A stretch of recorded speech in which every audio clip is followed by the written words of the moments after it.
Hey guys, got the motor in the Subaru, got everything all hooked up to it. I'll tell you how it's been going. I put it in, hooked everything up, and the car went all goofy. Turned the key on, tried to fire it, wouldn't fire. Shut the key off, the cooling fan started kicking on. That was the first thing. So I'm like, okay, come find out I just had bad connection up here, cleaned all the connections, it straightened out. Went to go start it again, wouldn't start. No fuel gauge, but I have fuel pressure. Okay. Checked all the fuses seem like they're fine. I turn the key on, I hear a buzzing noise. Well, when I did the motor, I jacked the transmission by the oil pan, which I know better, and I broke the tab off right there on a shift solenoid. So I got a shift solenoid coming, I got to straighten the oil pan out.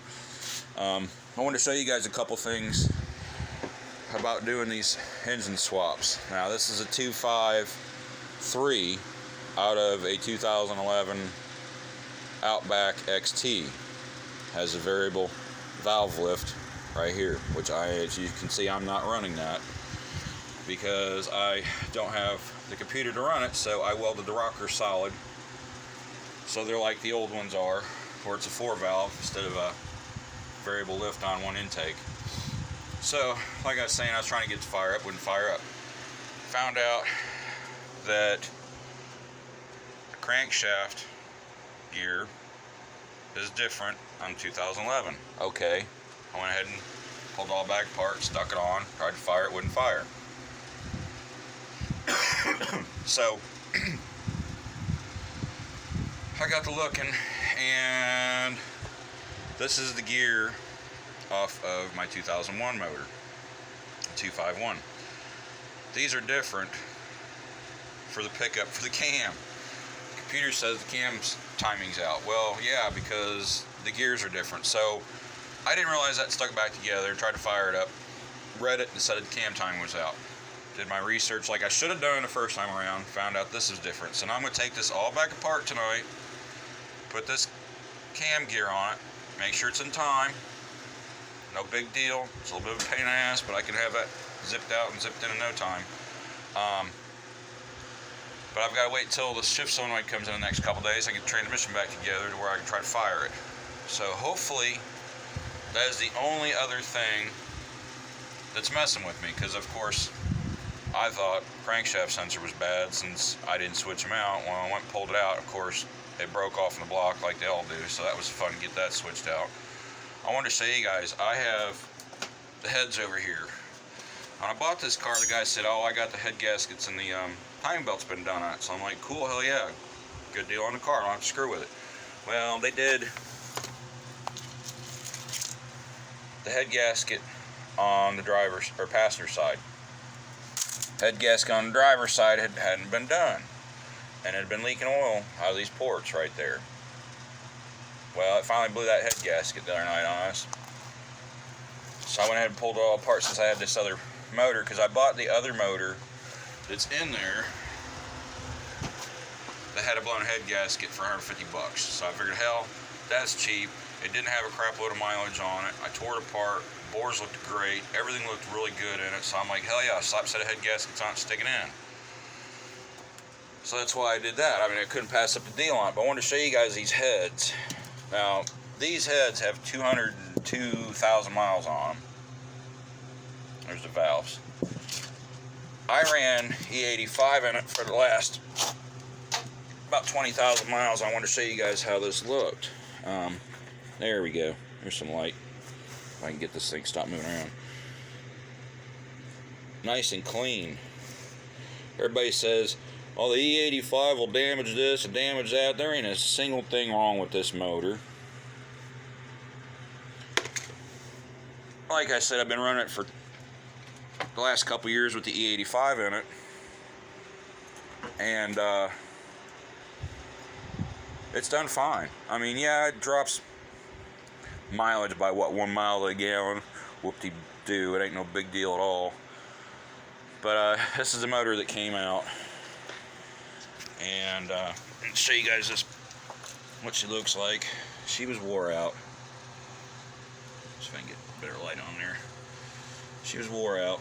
She had a piston slap in her. But you can see everything's not all carboned up, clean. It had a piston slap on this cylinder here, from what I can tell with the stethoscope.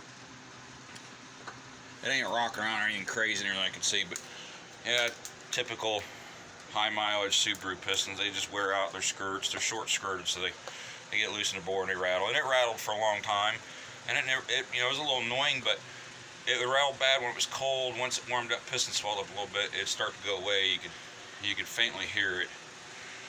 And I thought, well, hell, I'll go ahead and get another motor for it. When it's time, I'll switch them out. Well, the time came faster than I thought it was going to, which has got me completely stressed the hell out, because I am absolutely freaking broke and scrounging around trying to get this thing done so I can get back on the road, because the only thing I have to drive now is my Honda, which is an 01 Accord, but she's got 334,000 miles on her and the motor's flat wore out. It's got one cylinder with no compression in it. I've already tried to restore it. I think it's like got 25 pounds in one cylinder, so it ain't even trying to fire.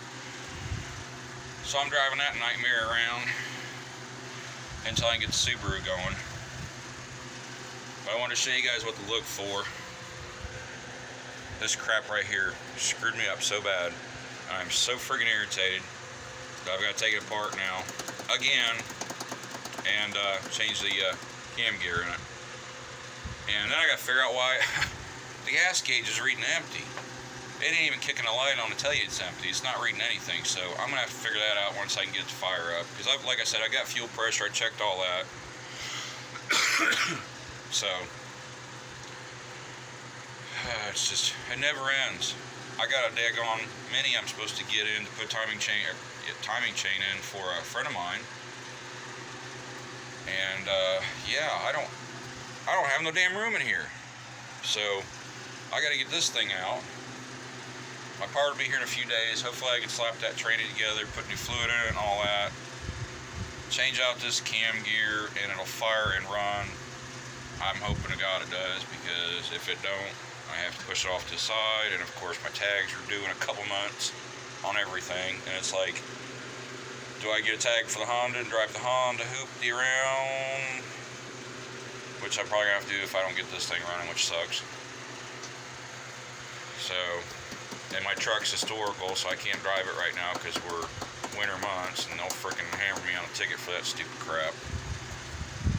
That's something else. If you guys have historical vehicles, just, you're not supposed to drive them unless you're on a maintenance run or car shows or cruisings and crap, so screws me there. But I don't never drive the truck. It's just something I drive around in the summertime, and that's it. Because it only gets freaking 8 miles a gallon, so I can't really afford it. But hope you guys like my videos. Please subscribe, please share, and I'll keep you guys posted and let you know how it goes after I get it running. You guys have a good evening. Thank you.